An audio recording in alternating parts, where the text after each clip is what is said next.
ಹೊಳೆನರಸೀಪುರ ತಾಲೂಕಿನ ಹಳ್ಳಿ ಮೈಸೂರು ಹೋಬಳಿ ಹೊನ್ನೇನಹಳ್ಳಿ ಗ್ರಾಮದಲ್ಲಿ ಬುಧವಾರ ಆಯೋಜಿಸಿದ್ದ ಬಸವ ಜಯಂತಿ, ಅಂಬೇಡ್ಕರ್ ಜಯಂತಿ, ಡಾಕ್ಟರ್ ಬಾಬು ಜಗಜೀವನ್ ರಾಮ್ ಜಯಂತಿ ಕಾರ್ಯಕ್ರಮದಲ್ಲಿ ಮುಖ್ಯ ಅತಿಥಿಗಳಾಗಿ ಬಿಆರ್ಸಿ ಪರಮೇಶ್ ಮಡಬಲು ಅವರು ಭಾಗವಹಿಸಿ ಮಾತನಾಡಿ, ಸರ್ವರು ಸಮಾನತೆಯಿಂದ, ಸ್ವಾಭಿಮಾನದಿಂದ, ಸ್ವಾತಂತ್ರ್ಯದಿಂದ ಬದುಕಲು ಅನುವಾಗುವಂತಹ ಚಿಂತನೆಗಳ ಮೂಲಕ, ವಿಚಾರಧಾರೆಗಳ ಮೂಲಕ ಜಗತ್ತಿಗೆ ಕೊಡುಗೆ ನೀಡಿದ ಮಹಾನೀಯರೆಂದರೆ ಬಸವಣ್ಣನವರು ಹಾಗೂ ಡಾಕ್ಟರ್ ಬಿಆರ್ ಅಂಬೇಡ್ಕರ್ ಮತ್ತು ಡಾಕ್ಟರ್ ಬಾಬು ಜಗಜೀವನ್ ರಾಮ್ ಅವರು.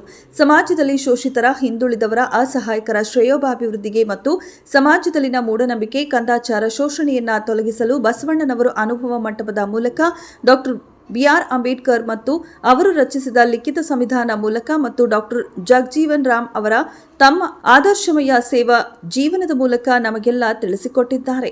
ಇಂತಹ ಮೂವರು ಮಹನೀಯರ ಜಯಂತಿಯನ್ನು ಆಚರಿಸುತ್ತಿರುವುದು ಔಚಿತ್ಯಪೂರ್ಣವಾಗಿದೆ ಎಂದು ತಮ್ಮ ಅಭಿಪ್ರಾಯಗಳನ್ನು ವ್ಯಕ್ತಪಡಿಸಿದರು. ಬಹಳ ಮುಖ್ಯವಾದ ದಿನ.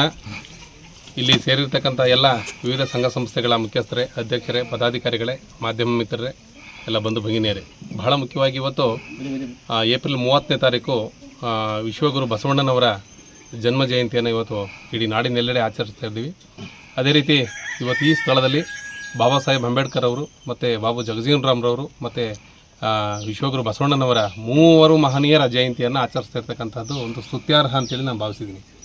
ಭಾಳ ಮುಖ್ಯವಾಗಿ ಇವರು 3 ಜನನೂ ಕೂಡ ಮಹಾನ್ ವ್ಯಕ್ತಿಗಳು. ಏನು ಇವತ್ತು ಸಮಾಜದಲ್ಲಿ ಇದ್ದಂತಹ ಶೋಷಣೆ, ತುಳಿತಕ್ಕೊಳಗಾದವರ ಒಂದು ಶೋಷಣೆ ಒಳಗಾದಂಥವ್ರನ್ನ, ತಳ ಸಮುದಾಯದವರ ಏಳಿಗೆಗೋಸ್ಕರ ಅವ್ರು ಹುಟ್ಟಿ ಬಂದಂತಹ ಮಹನೀಯರು. ಭಾಳ ಮುಖ್ಯವಾಗಿ ಸಮಾಜದಲ್ಲಿದ್ದಂತಹ ಮೌಢ್ಯ, ಕಂದಾಚಾರ, ಮೇಲು ಕೀಳು, ಅಸ್ಪೃಶ್ಯತೆ ಮತ್ತು ಇಂತಹ ಎಲ್ಲ ಕಂದಾಚಾರಗಳನ್ನು ತೊಡೆದು ಸರ್ವ ಸಮಾನತೆಯಿಂದ ಪ್ರತಿಯೊಬ್ಬರು ಕೂಡ ಬದುಕಬೇಕು ಈ ಸಮಾಜದಲ್ಲಿ ಅಂತಕ್ಕಂತಹ ಕರೆಯನ್ನು ಕೊಟ್ಟಂತಹ ಮಹಾನ್ ವ್ಯಕ್ತಿಗಳು 3 ಜನರು ಕೂಡ. ಬಹಳ ಮುಖ್ಯವಾಗಿ ಬಾಬಾ ಸಾಹೇಬ್ ಅಂಬೇಡ್ಕರ್ ಅವರು ಈ ದೇಶದಲ್ಲಿ ಹುಟ್ಟಿದ್ದೇ ಒಂದು ದೊಡ್ಡ ವರ ಅಂತೇಳಿ ನಾನು ಭಾವಿಸಿದ್ದೀನಿ. ಈ ದೇಶಕ್ಕೆ ಒಂದು ಬೃಹತ್ ಸಂವಿಧಾನವನ್ನು, ಲಿಖಿತ ಸಂವಿಧಾನವನ್ನು ಕೊಟ್ಟಂತಹ ಮಹಾಪುರುಷರವರು. ಅವರು ಅನೇಕ ರಾಷ್ಟ್ರಗಳಿಗೆ ಹೋಗಿ ಭಾರತಕ್ಕೆ ಎಂತಹ ಒಂದು ಸಂವಿಧಾನ ಇರಬೇಕು, ಭಾರತಕ್ಕೆ ಎಂತಹ ಒಂದು ಸಂವಿಧಾನ ಇರಬೇಕು ಅಂತ ಹೇಳಿ ಒಂದು ಪರಿಕಲ್ಪನೆಯನ್ನು ಮಾಡಿ ಸಂವಿಧಾನ ಸಭೆಯನ್ನು ರಚಿಸಿ, ರಾಜ್ಯಾಂಗ ರಚನೆ ಸಭೆಯನ್ನು ರಚಿಸಿ, ಸಂವಿಧಾನದ ಕರಡು ಸಮಿತಿಯ ಅಧ್ಯಕ್ಷರಾಗಿ, ಬಹಳ ಮುಖ್ಯವಾಗಿ ಕರಡನ್ನು ತಾವೇ ಬರೆದು ಅನೇಕ ಸಮಿತಿಗಳನ್ನು ಮಾಡಿಕೊಂಡು ಸುಮಾರು 288 ಜನ ಸದಸ್ಯರನ್ನು ಒಳಗೊಂಡಂತೆ ಕರಡು ಸಮಿತಿ ಅಧ್ಯಕ್ಷರಾಗಿ ಬಾಬಾ ಸಾಹೇಬ್ ಅಂಬೇಡ್ಕರ್ ಅವರು ಈ ರಾಷ್ಟ್ರಕ್ಕೆ ಒಂದು ಬೃಹತ್ ಸಂವಿಧಾನವನ್ನು ಕೊಟ್ಟಂಥವರು. ಬಹಳ ಮುಖ್ಯವಾಗಿ ಅದೇ ರೀತಿ ಬಾಬು ಜಗಜೀವನ್ ರಾಮ್ರವರು ಕೂಡ ಬಹುಶಃ ತುಳಿತಕ್ಕೊಳಗಾದವರ, ಹಿಂದುಳಿದ ವರ್ಗದವರ, ಅಶಕ್ತರ, ನೋವಿನಲ್ಲಿದ್ದಂಥವರ 2 ಕಣ್ಣುಗಳು ಅಂತ ಅಂದರೆ ಬಾಬಾ ಸಾಹೇಬ್ ಅಂಬೇಡ್ಕರ್ ಮತ್ತು ಬಾಬು ಜಗಜೀವನ್ ರಾಮ್ರವರು. ಇವರು ಈ ರಾಷ್ಟ್ರದ, ಈ ಸಮಾಜದ, ಈ ನಾಡಿನ, ಈ ದೇಶದ ಏಳಿಗೆಗೋಸ್ಕರ ಹುಟ್ಟಿ ಬಂದಂತಹವರು. ನೊಂದವರ ಕಣ್ಣೀರನ್ನು ಒರೆಸ್ತಕ್ಕಂತಹವರು.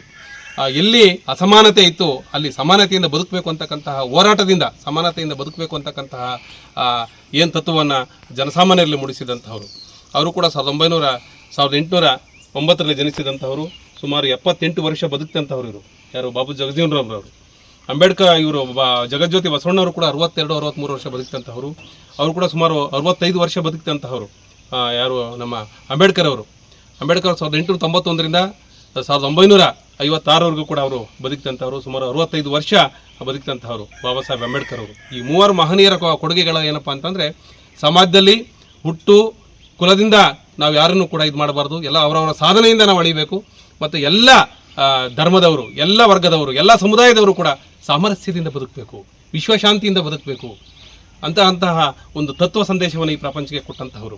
ಭಾಳ ಮುಖ್ಯವಾಗಿ ಎಲ್ಲರನ್ನೂ ಪ್ರೀತಿಸಬೇಕು. ಯಾವುದೇ ಜಾತಿ, ಮತ, ದ್ವೇಷ, ವರ್ಗ ಹೋರಾಟದಿಂದ ನಾವು ತೊಡೆದು ಬರಬೇಕು. ಅವೆಲ್ಲವನ್ನೂ ಕೂಡ ಸಂಕುಚಿತ ಮನೋಭಾವನೆ ತೊಡೆದು ಜಾತ್ಯತೀತವಾಗಿ ಬದುಕಬೇಕು ಅಂತಕ್ಕಂತಹ ಕಲ್ಪನೆಯನ್ನು, ಆ ಕರೆಯನ್ನು ಕೊಟ್ಟಂತಹವರು. ಸಂವಿಧಾನ ಅದನ್ನೇ ಹೇಳೋದು ನಮಗೆ. ಸಮಾನತೆ, ಸ್ವಾತಂತ್ರ್ಯ, ಭ್ರಾತೃತ್ವ, ಏಕತೆ, ಜಾತ್ಯತೀತತೆ, ಪ್ರಜಾಸತ್ತಾತ್ಮಕ ಗಣತಂತ್ರ ವ್ಯವಸ್ಥೆಯನ್ನು ನಮಗೆ ಸಂವಿಧಾನ. ಇವೆಲ್ಲವನ್ನೂ ಕೂಡ ಬಾಬಾ ಸಾಹೇಬ್ ಅಂಬೇಡ್ಕರ್ ಅವರು ಕೊಟ್ಟಂತಹ ಕೊಡುಗೆ ಸಂವಿಧಾನ.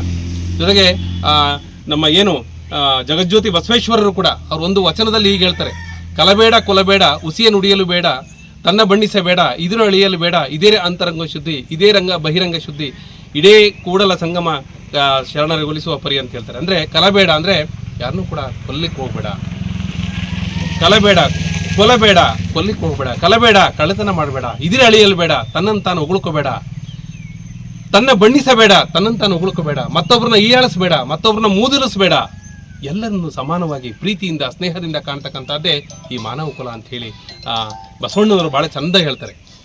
ಹಾಗಾಗಿ ಬಸವಣ್ಣವರು ಆಚಾರವೇ ಸ್ವರ್ಗ, ಅನಾಚಾರವೇ ನರಕ ಅಂತ ಹೇಳಿದರು ಬಸವಣ್ಣವರು. ಬಹಳ ಮುಖ್ಯವಾಗಿ ಕಾಯಕವೇ ಕೈಲಾಸ ಎಂತಕ್ಕಂಥದ್ದನ್ನು ಪ್ರತಿಯೊಬ್ಬರು ಕೂಡ ಯಾರು ಕೂಡ ಸೋಮಾರಿಗಳಾಗಬಾರ್ದು, ಪ್ರತಿಯೊಂದು ಕೆಲಸವನ್ನು ಮಾಡಬೇಕು, ತನ್ನ ಕೆಲಸವನ್ನು ಶ್ರದ್ಧೆ ಭಕ್ತಿ ಆದರ್ಶ ಕಾಯಕದಿಂದ ಮಾಡಬೇಕು, ದಾಸೋಹವನ್ನು ನಡೆಸಬೇಕು ಅಂತ ಹೇಳಿದರು ಬಸವಣ್ಣನವರು. ಎಲ್ಲ ವರ್ಗದವರ ಎಲ್ಲರ ಏಳಿಗೆಗೋಸ್ಕರ ಹುಟ್ಟಿ ಬಂದಂತಹ ಮಹನೀಯರು ಇವರು ಮೂವರು ಕೂಡ. ಹಾಗಾಗಿ ಬಸವಣ್ಣನವರು 12ನೇ ಶತಮಾನದಲ್ಲಿಯೇ ಅವ್ರ ಜೊತೆಯಲ್ಲಿ ಅಕ್ಕಮಹಾದೇವಿ, ಸಿದ್ದರಾಮ, ಚನ್ನಬಸವಣ್ಣ, ಅಲ್ಲಮ ಪ್ರಭುದೇವರು, ಹೀಗೆ ಅನೇಕ ವಚನ ಸಾಹಿತಿಗಳು ಅನುಭವ ಮಂಟಪವನ್ನು ಕಟ್ಟಿ ಕೊನೆಯಲ್ಲಿ ಅವರು ಶಿವೈಕ್ಯರಾದಂತಹದ್ದು ಕೂಡಲ ಸಂಗಮದಲ್ಲಿ. ಇವತ್ತಿಗೂ ಕೂಡ ಕೂಡಲ ಸಂಗಮದಲ್ಲಿ ಯಾತ್ರಾ ಸ್ಥಳವಾಗಿದೆ.